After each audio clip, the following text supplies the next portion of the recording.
البدع والأهواء، أهل البدع العقائدية وأهل البدع السياسية. نقول بيننا وبينكم السلف، بيننا وبينكم الكتب، كان فيقول البدع بيننا وبينكم. Bismillahirrahmanirrahim. Qala al-Imam An-Nawawi rahimahullahu ta'ala wa qala ta'ala ya ayyuhalladzina amanu awfu bil uqud. Wahai orang-orang yang beriman, tunaikanlah kesepakatan atau perjanjian. Allah Ta'ala membuka ayat ini dengan panggilan kepada orang-orang yang beriman. Hikmahnya apa? Telah dijelaskan oleh Imam At-Tabari rahimahullah, orang-orang yang beriman adalah orang-orang yang membenarkan Allah, beriman pada Allah, dan selalu menjaga keyakinan tentang uluhiyahnya Allah. Dan sekaligus mereka itu beriman kepada nabinya, mengikuti syariatnya. Nah, termasuk dari mengikuti syariat adalah penunaian akad, karena di dalam syariat Allah dan Rasulnya ada perintah untuk memenuhi akad, sebagaimana dalam dalil-dalil yang telah kita lewati dan yang akan disebutkan oleh Imam An-Nawawi juga. Makanya keterkaitan antara iman dengan penunaian akad. Dan penunaian akad ini bagian dari rukun iman, cabang keimanan. Tayyib, al-uqud, kata Imam At-Tabari, masuk di dalamnya adalah seluruh perkara yang diwajibkan oleh Allah, karena kita telah berjanji akan menaati Allah. Tentunya masuk di dalamnya taat pada Rasul. Dan masuk di dalamnya adalah perkara-perkara yang seseorang mewajibkan dirinya sendiri. Yaitu apa? Apa yang diwajibkan? Yaitu dari nazar-nazar. Demikian pula akad pernikahan. Kita tak wajib untuk melamar si fulanah, tapi apabila kita sengaja memilih itu, hakikatnya kita mewajibkan diri sendiri untuk memikul amanah tadi. Nah, ini bagian dari akad yang kita wajibkan oleh diri kita sendiri, diwajibkan oleh diri sendiri. Dan masuk di dalamnya juga akad-akad perniagaan dan akad-akad yang lain, kata beliau, semuanya masuk di sini. Alanya adalah istighraqiyah, betul-betul semuanya masuk di sini, segala jenis akad. Dan disebutkan oleh Al-Qurtubi rahimahullahu ta'ala bahwasanya ayat pertama dari Al-Maidah ini telah mengisyaratkan kefasihan yang sangat mendalam.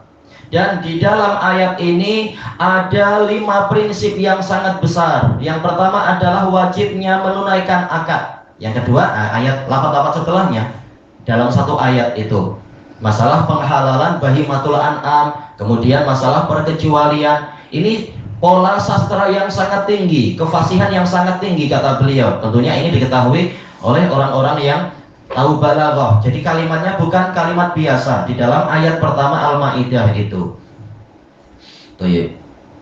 Kemudian disebutkan oleh Imam Ibnu Katsir rahimahullah dengan riwayat yang banyak sekali. Intinya ini hukumnya adalah wajib, bukan mustahab lagi. Dan itu ma'ruf tentunya. Dan disebutkan oleh Imam As-Sa'di rahimahullah bahwasanya penunaian akad ini adalah wajib. Rata-rata tafsirnya berbicara tentang masalah itu dan telah kita lewati di dalam tafsir ayat-ayat yang sebelumnya itu.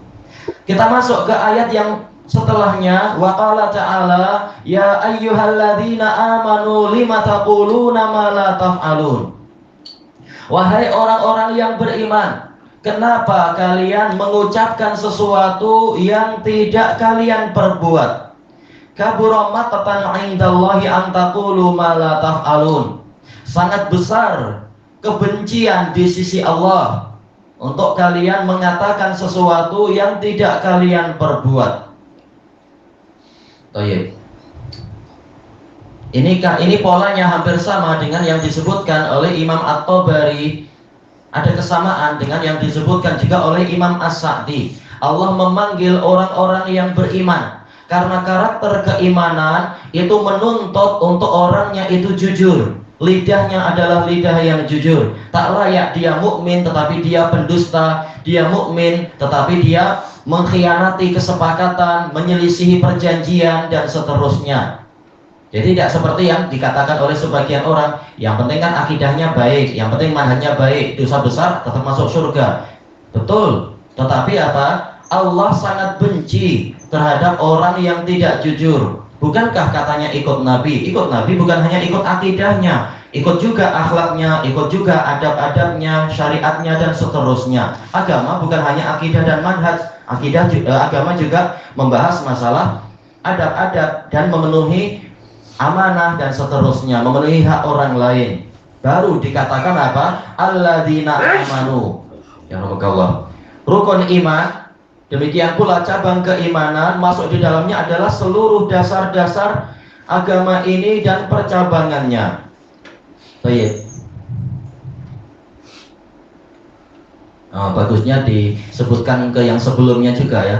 Yaitu apa? Disebutkan oleh Imam As-Sa'di bahwasanya ayat pertama dari Al-Maidah ini mencakupi seluruh prinsip dan percabangan agama ini, karena semua tak keluar dari masalah akad. Baik. Kembali kepada ayat yang di hadapan kita, kata Imam As-Sa'di rahimahullah, maka tidak layak sama sekali orang-orang beriman ternyata mereka mengucapkan sesuatu yang tidak mereka perbuat.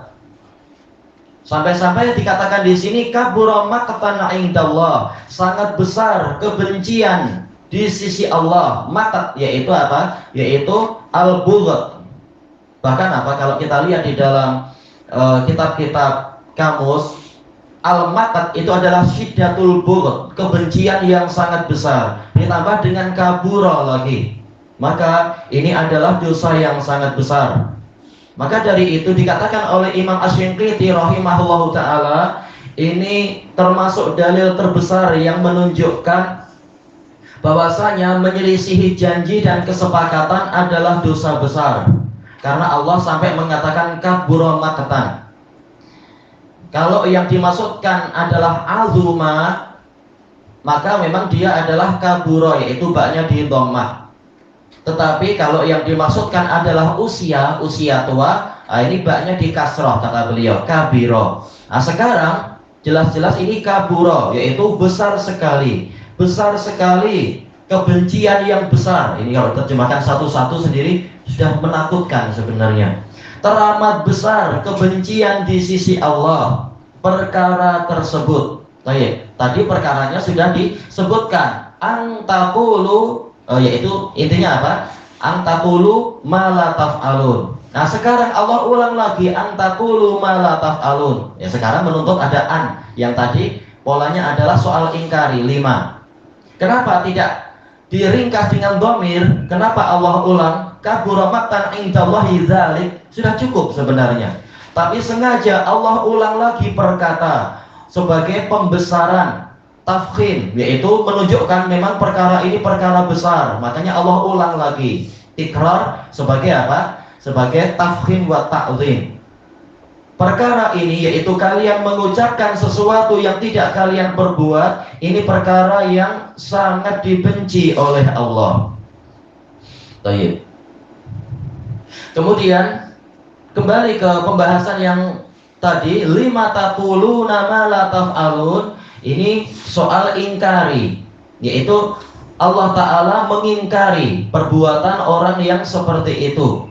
Maka Allah tidak ridho, walaupun dia adalah misalkan apa, sudah memenuhi 6 rukun iman, tetapi apabila dia berdusta dan sebagainya, maka dia ini sangat dibenci oleh Allah.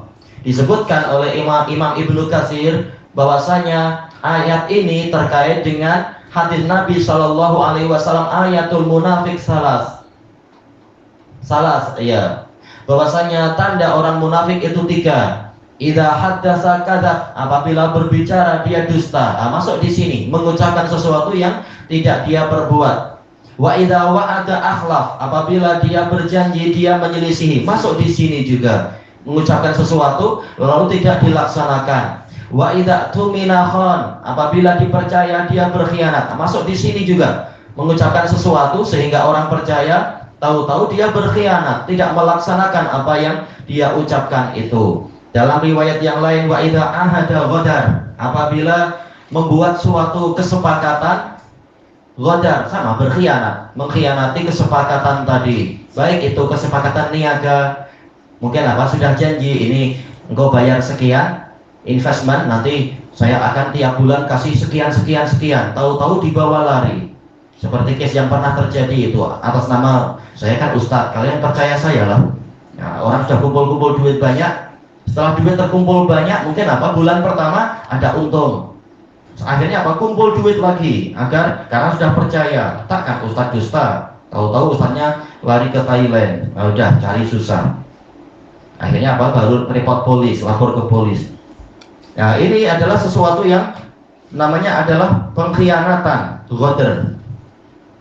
Dan ini perkara yang sangat dibenci oleh Allah, apalagi kalau dia menampakkan diri sebagai ahli agama. Jelas ini penipuan, dan lebih besar lagi menggunakan agama sebagai alat untuk mencari rezeki, untuk menipu orang dan seterusnya.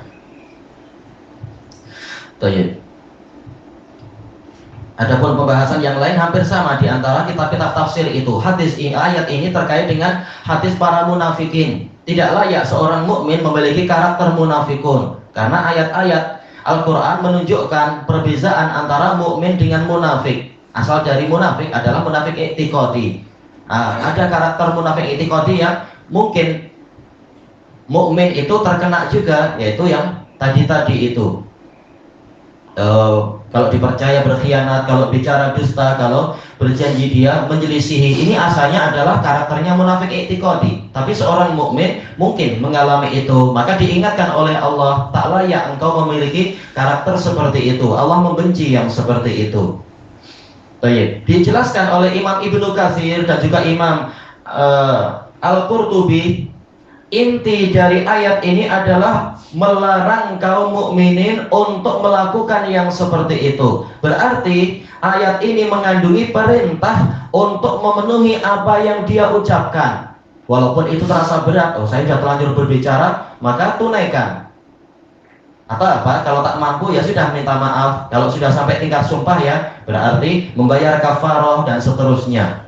Jangan dibiarkan kesalahan itu masih terbuka, tidak ditutup, tidak ditobati, tidak dikafarohi dan seterusnya. Karena ini perkara yang Allah benci. Baik, ilahuna wallahu a'lam.